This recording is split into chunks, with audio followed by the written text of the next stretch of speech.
Hello guys, so hintay ko nga pala si Bitoy ng bihis kaya bibili kami ng ulam guys. Siya ang papiliin natin kung saan ang gusto niya. Huwag natin sabihin kung saan. Alam naman niya may pagpipilian siya pero tingnan natin kung ano ang gusto niyang kainin ngayon.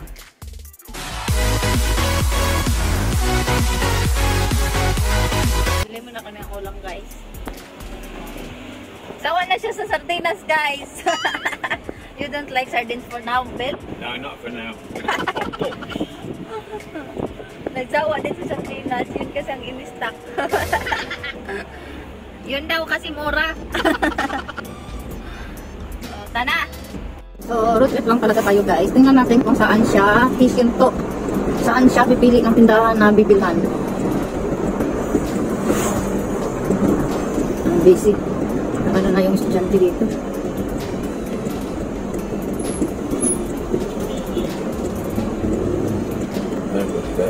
Nobody. I really will be. So, road trip lang tayo guys kay punta tayong Burgos. Tingnan natin kung saan siya bibili ng ulam. Siya na ang pumili. Huwag natin sabihin kung saan. Sa road trip.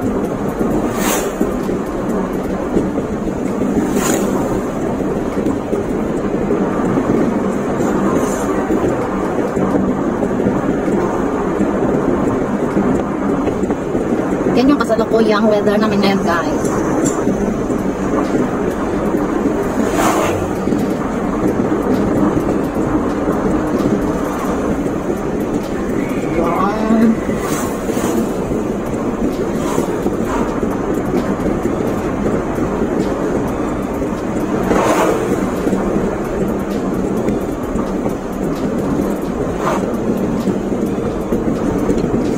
Nandito na tayo sa Burgos guys. Tingnan natin kung saan siya pupunta.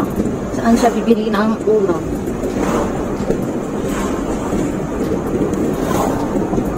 Very kabisi ang mga school guys. Kapatapos lang ng mga grade school. Kabisi ng daan.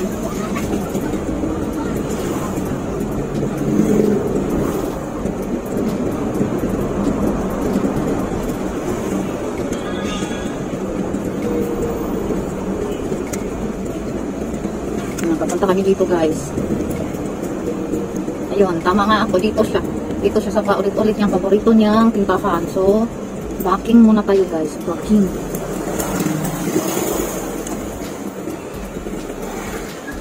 Yan na. Wala talaga push-push yan guys. Diretso-diretso talaga yung video niya guys. At siya talaga yung pipili kung saan bibili ng ulam.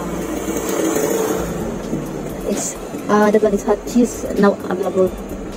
But, nag-stop siya dito. Yan, pupunta ko dyan. Dito lang siya.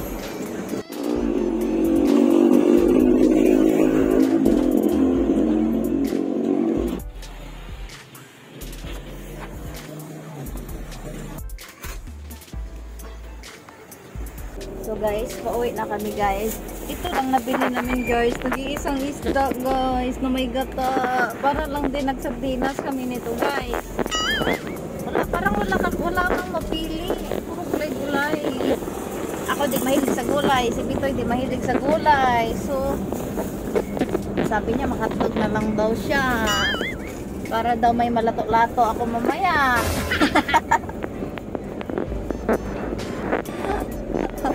Diba Bitoy? Hotdog na lang Bitoy? Hotdog for me. And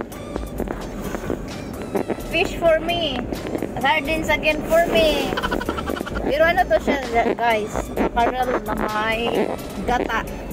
At least hindi siya red sauce na sardinas.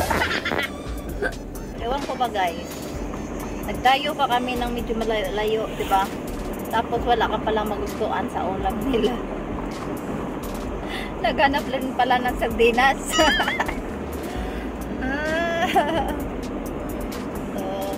Na tayo guys, kain na tayo. Nandito na kami sa bahay. So dahil wala siyang napili, ayan, magluluto siya ng pagkain niya. Hotdog. Hotdog for you, Bitoy? Yeah, hotdog. Hindi guys, walang napili.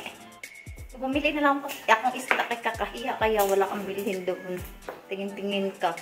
O, diba? Diyan, maghanap buhay siya ng sarili niya kay ang OE. Hotdog rin pala papunta. So, pala guys. Para kaming nagde-date araw-araw. Kami lang dalawa dito araw-araw. Kahit may klase yung mga estudyante nasa school. So, kumakain kami ng kabilang. Bali kami lang lagi dalawa sa bahay. Para lang kami nagde-date lagi. Di ba, Bitoy? Yes. Hi. Hi. Ah. Oy. Yung kamot tayo sa hotdog. Yung kamot daw pag hotdog, Bitoy. Ah. Hello guys, do you like hot dogs? Help yourself. Hotdog na lang lunch niya, guys. Hot Ayan. dog lunch. Kawawang Bitoy. Walang sardinas, hotdog na lang. Can I eat a hot dog with a bit of tomato sauce? I think that's called banana sauce. Banana sauce. Bye-bye. Bye bye.